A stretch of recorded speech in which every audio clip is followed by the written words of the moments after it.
விஜயகாந்தினுடைய மறைவை ஒட்டி அவரோடு பழகிய பல பேர் பல சேனல்களில் பேட்டி கொடுத்துக்கிட்டு இருந்தாங்க. அதையெல்லாம் நான் பார்த்துக்கிட்டு இருக்கும்போது வாகை சந்திரசேகர் கொடுத்த பேட்டி ரொம்ப கவனிக்கத்தக்கதாக இருந்தது. அவர் ஒரு வார்த்தை சொன்னார். விஜயகாந்த் கற்சிலை மாதிரி இருப்பான், அவனுக்கு முதுமையே வராதுன்னு நான் நம்பினேன், அவனுக்கு வழுக்கை விழாது, தலை நரைக்காது, இப்போ எப்படி நம்ம விஜயகாந்தை பார்க்குறோமோ இப்படியே பல வருஷங்கள் அவன் அப்படியே இருப்பான் அப்படின்லாம் நான் நினச்சேன். பட்டு எல்லாமே பொய்யா போச்சு அப்படிங்கிற மாதிரி அவர் சொன்னார். எனக்கு அது ரொம்ப வித்தியாசமாக இருந்தது. அப்படிப்பட்ட ஒரு ஒரு பிம்பமாக அவர் இருந்திருக்கிறாரு. அதான் நான் பல முறை சொல்லுவேன், ஒரு ஐயனாரை பார்க்குற மாதிரி இருக்கும் விஜயகாந்த் பார்க்கும்பொழுது அப்படின்னேன். அப்படி ஒரு கம்பீரமான ஒரு மனிதன் அப்படியே மெல்ல மெல்ல கரைந்து, நோய்ங்கிறது எவ்வளவு மோசமான ஒரு விஷயம் வாழ்க்கையில் அப்படிங்கிறத எல்லாருக்கும் உணர வைத்து அப்படியே மண்ணுக்குள்ளே போயிட்டார். ஒரு மிகப்பெரிய சகாப்தம் திரைத்துறையை பொறுத்தளவுக்கு. ஆனால் ஒரு மிகப்பெரிய அரசியல் தலைவருக்கு கொடுக்க வேண்டிய அவ்வளவு மரியாதைகளையும் இந்த மக்கள் அவருக்கு கொடுத்து அப்படியே கண்ணீர் மல்க அவரை வழி அனுப்பிச்சு வச்சாங்க. இதுவே நான் அவருடைய மரணத்தை வேறு மாதிரி கற்பனை பண்ணி வச்சுருந்தேன். ஏன்னா அவர் ரொம்ப உடல் தளர்ந்து பல முறை மருத்துவமனைக்கு போயிட்டு ரொம்ப இக்கட்டான சுச்சுவேஷன்லலாம் பல வதந்திகள் வரும்பொழுதெல்லாம் எப்படி வாகை சந்திரசேகர் விஜயகாந்தை பற்றி ஒரு கற்பனை பண்ணியிருந்தாரோ, நான் விஜயகாந்தனுடைய மரணத்தை வேறொரு மாதிரி கற்பனை பண்ணி வச்சுருந்தேன். மொத்த நடிகர் கூட்டமும், மொத்த நடிகைகள் கூட்டமும், மொத்த இயக்குனர் கூட்டமும் அங்கே நிற்கும். அது ஒரு மிகப்பெரிய ஒரு பெரிய கண்ணீரோடு அவரை இந்த நடிகர் கூட்டம் வழி அனுப்பி வைக்கும் அப்படின்லாம் நான் கற்பனை பண்ணி வச்சுருந்தேன். பட் அது நடக்கவே இல்லை. அதுதான் எனக்கு பெரிய ஆச்சரியம். என்னென்னா, நடிகர் திலகம் சிவாஜி இறந்தபோது மொத்த நடிகர்களும் அங்கே நின்று இருந்தாங்க. ரொம்ப சாதாரண நடிகர்லேருந்து ஆரம்பித்து உச்ச நடிகர் வரைக்கும் அன்றைக்கி அங்கே நின்று அவரை வழி அனுப்பிச்சி வச்சாங்க. அதே மாதிரி புரட்சி தலைவர் எம்ஜிஆர் இறந்த பிறகு அங்கே வராத நடிகர்களே இல்லை.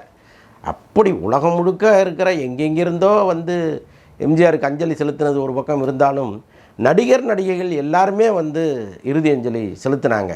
ஆனால் விஜயகாந்தினுடைய மரணம், அவரை வழி அனுப்புகிற அந்த நிகழ்ச்சி அது மாதிரி நடந்துதான்னா இல்லை. பல முக்கியமான நடிகர்கள்லாம் வரவே இல்லை. அதுக்கு என்ன காரணம் அப்படின்னா, இன்னும் சில தினங்களில் புத்தாண்டு வருது. இந்த புத்தாண்டை கொண்டாடுவதற்காக நம்ம வெளிநாட்டுக்கு போயிடுவோம். இப்படி ஒரு துரதிர்ஷ்டமான சம்பவம் நடக்கும்னு யாருமே எதிர்பார்க்கல. உடல்நிலை சரியில்லாமல் இருக்காருங்கிறது ஒரு பக்கம் இருந்தால் கூட, இந்த துயர சம்பவம் இப்போது நிகழும்னு யாருமே நினைக்கல. அவங்கவுங்க கிளம்பி வெகு தூரம் போயிட்டாங்க. இப்போ சூர்யாலாம் பின்லாந்தில் இருக்கார், கார்த்தி ஆஸ்திரேலியாவில் இருக்கார், துபாய் கொஞ்சம் பக்கம்தான். நீங்கள் அதிகபட்சம் ஒரு 4 மணி நேரம் 5 மணி நேரத்தில் சென்னைக்கு வந்துடலாம்.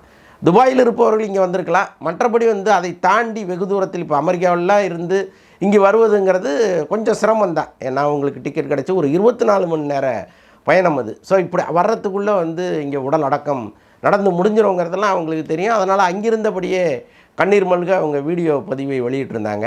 நான் நினைத்தது நடக்காமல் போயிடுச்சு. அத்தனை கூட்டமும் அங்கே அவரை கண்ணீரோடு வழி அனுப்பி வைக்கும்னு தான் நான் நினச்சேன். அது நடக்கலை.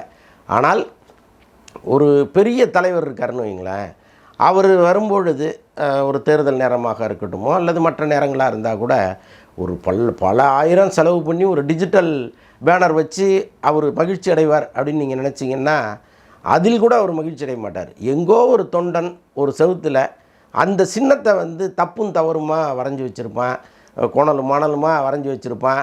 அவர் பேரை எழுதி வாழ்கன்னு கூட எழுத தெரியாமல் வழுகன்னு எழுதியிருப்பான். அதை தான் ரொம்ப ரசிப்பார். ஏன்னா அதுதான் உண்மையான பக்தி, உண்மையான நேசிப்பு. இன்றைக்கி விஜயகாந்தினுடைய ஆன்மா இருந்திருந்தால் இவர்களையெல்லாம் அவ்வளோ பெருசாக பொருட்படுத்தியிருக்காது. அங்கே வந்திருந்த கூட்டம் இருந்தது பார்த்திங்களா, அந்த கூட்டம் தலையில் அடித்து கொண்டு அழுதது, அந்த பெண்கள் ஒப்பாரி வைத்தது, மாற்றுத்திறனாளிகள் பல பேர் நடக்க முடியாமல் தவழ்ந்து அந்த இடத்துல பார்த்தது, இதெல்லாம் பார்த்து தான் ஒரு மனம் நெகிழ்ந்திருப்பார். அந்த ஆத்மா அதை தான் பார்த்துருக்கோம்.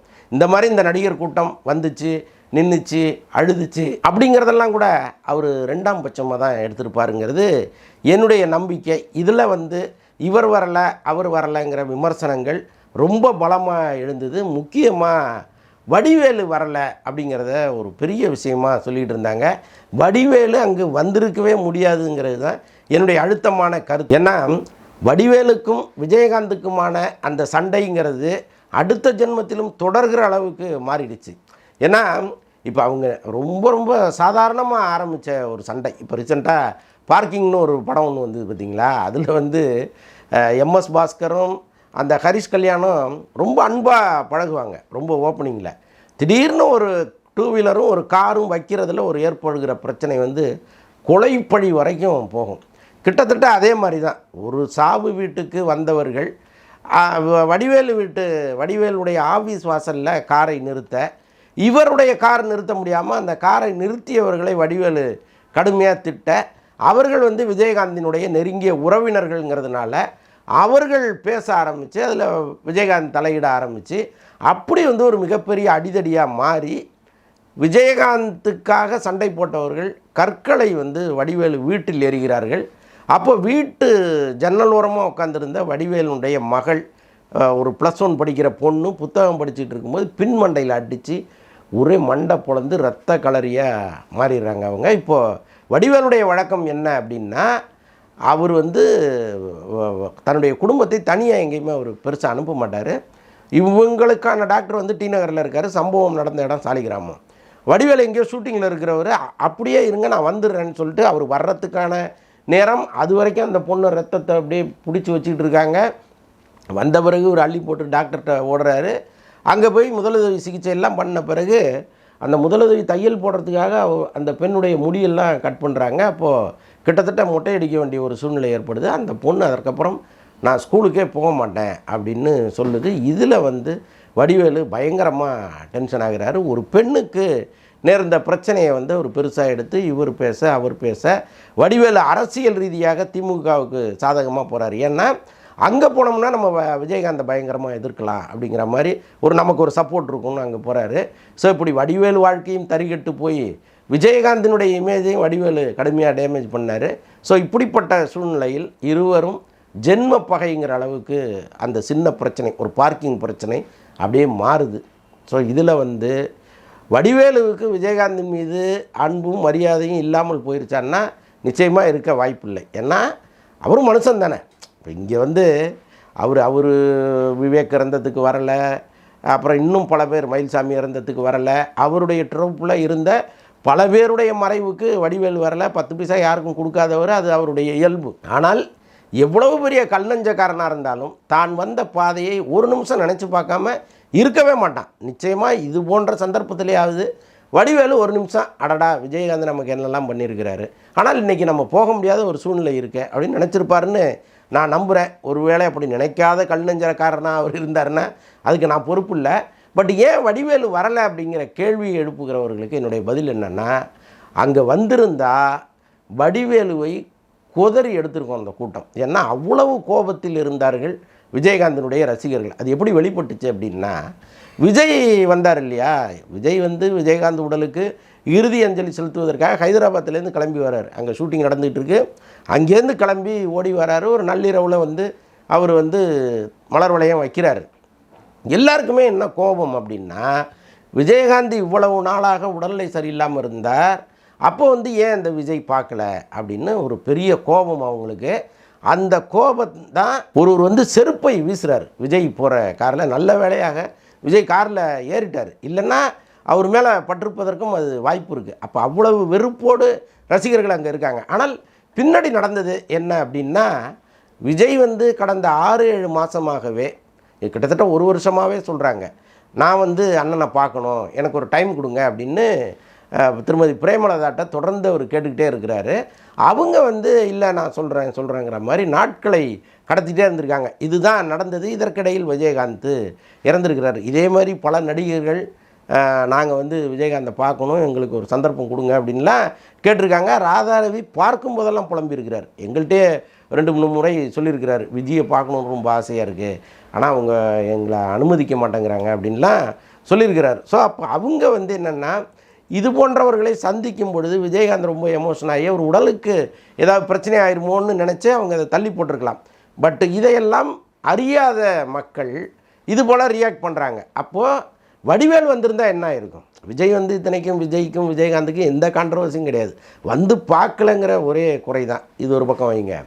இதில் அஜித் வந்து ஃபோனில் பிரேமலதாட்ட பேசி என்னால் உடனே வர முடியல, நான் துபாயில் ஷூட்டிங்கில் இருக்கேன் அப்படின்னு சொன்னதாகவும், அப்புறம் சுதீஷ்ட பேசுனதாகவும் சில தகவல்கள்லாம் ஒரு சேனல் சொல்லுது. இந்த சேனல் இதே மாதிரி ஒரு செய்தியை ஏற்கனவே சொன்னிச்சு. என்னென்னா, விடாமுயற்சி ஷூட்டிங் வந்து அஜர்பைஜானில் நடக்குது. அங்கே வந்து இருக்கிற எல்லோருக்குமே, அதாவது ஆர்ட் டைரக்டர் மிலன் வந்து திடீர்னு இறந்துடுறாரு. இறந்த பிறகு அவருடைய உடலை சென்னைக்கு கொண்டு வராங்க, அடக்கம் பண்ணுறாங்க. இதெல்லாம் ஒரு பக்கம். ஒரு 2-3 நாள் அதற்கப்புறம் லீவ் விடுறாங்க ஷூட்டிங் நடத்தாமல். மீண்டும் ஷூட்டிங்கை ஆரம்பிக்கும் போது அஜித் வந்து ஒரு வேலை செஞ்சார். அங்கே இருக்கிற ஒரு மருத்துவ குழுவை கொண்டு வந்து படப்பிடிப்பில் இருக்கிற எல்லாருக்குமே வந்து உடல் பரிசோதனை செஞ்சார். அந்த மொத்த செலவையும் அஜித் ஏற்றுக்கொண்டாருன்னு இப்போ ஒரு சேனல் சொன்னிச்சில்ல, பிரேமலதாட்ட பேசினாருன்னு. அந்த சேனல் வந்து செய்தியாக சொல்லுது. இதற்கு எந்த ஆதாரமும் கிடையாது. இதை வந்து எல்லா சேனல்களும் கேரி அவுட் பண்ணுறாங்க, எல்லா யூடியூப் சேனலும் கேரி அவுட் பண்ணுறாங்க. நாம் அதற்கப்புறம் விசாரிக்கும் பொழுது தகவல் சொல்கிறாங்க, அப்படி ஒரு சம்பவமே அஜர்பைஜானில் நடக்கலை, யாருக்குமே மருத்துவ உதவி செய்யப்படவே இல்லை, அஜித் வந்து அந்த மாதிரி வேலையை செய்யவே இல்லை அப்படின்னு ரொம்ப அதிகாரப்பூர்வமாக அங்கேருந்து நமக்கு தகவலை சொல்கிறாங்க. அப்போது அந்த சேனலில் பணியாற்றுகிற ஒரு அஜித் ரசிகர் இப்படி ஒரு விஷயத்தை கிளப்பி விடுறாரு. அல்லது அஜித் தரப்பை சார்ந்தவர்கள் யாரோ அந்த சேனலுக்கு முக்கியமான ஒருத்தரை தெரிஞ்சு வச்சுருக்கிறாங்க, அந்த சேனல் மூலமாக இப்படிப்பட்ட பொய்களை அவிழ்த்து விடுறாங்கங்கிறது தான் இதன் பின்னணியில் இருக்கிற விஷயம். நான் ரொம்ப லாஜிக்கலாக ஒரே ஒரு கேள்வி கேட்குறேன். இப்போ அஜித் வந்து ஒரு ட்வீட் போட்டிருக்கலாம், இதில் வந்து என்ன பெருசாக கெட்டு போயிட போகுது, அவருக்கு ட்விட்டர் அக்கௌண்ட்டு கிடையாது சாமி, அவரால் போட முடியாது, ரைட். இத்தனை நாள் அவர் வந்து தன்னுடைய ரசிகர்களை எப்படி தொடர்பு கொண்டார், இந்த உலகத்திற்கு அவர் ஏதாவது செய்தி சொல்லணும்னு நினச்சா எப்படி செய்தியை சொன்னார்? சுரேஷ் சந்திராங்கிற தன்னுடைய மேனேஜர் மூலமாக அவர் பல அறிக்கைகளை வெளியிட்டிருக்கிறார். எது சரி எது தப்புன்னு அவருக்கு ஒரு அனலைஸ் பண்ணி, இதெல்லாம் தப்புன்னா டக்குன்னு இதை யாரும் ஃபாலோ பண்ணாதீங்க, இது நான் கிடையாதுன்னு ஒரு அறிக்கை ஒன்று வெளியிட முடியுதில்லை.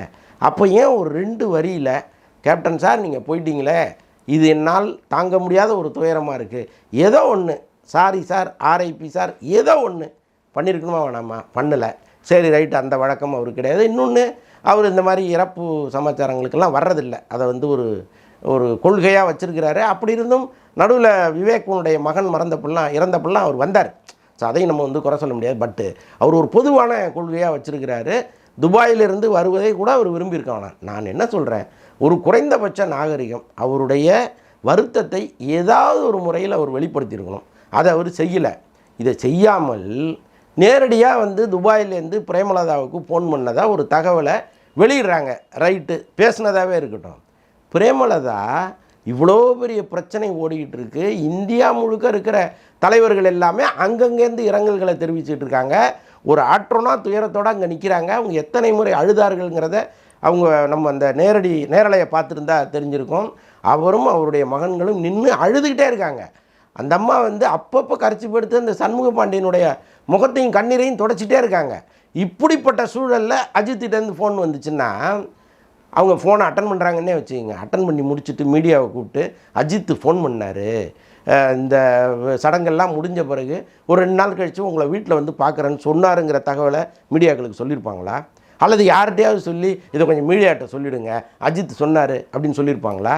அப்படிப்பட்ட சூழ்நிலை அங்கே நிகழ்ந்தது. அப்போ இப்படிப்பட்ட ஒரு செய்தி எப்படி வருது?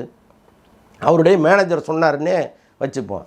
அதில் வந்து ஒரு எக்ஸ் தளத்தில் போய் இந்த மாதிரி அஜித்து பிரேமலதாட்ட பேசினார், அவருடைய மச்சான் சுதீஷ்ட பேசினார், பேசி நான் 2 நாளில் சென்னை வந்து உங்களை பார்க்குறேன்னு சொன்னாருன்னு ஒரு தகவலை போட்டிருக்கணுமா வேணாமா? இப்போ எந்த அதிகாரப்பூர்வமற்ற விஷயத்தையும் வந்து ஒரு மீடியா, பெரிய மீடியா ஒன்று சொல்லுதுங்கிறதுக்காக எல்லாத்தையும் நிஜமாக்குறாங்களே, அது எப்படிங்கிறது எனக்கு புரியவே இல்லை. இது எப்படி நிஜமாக மாறும்?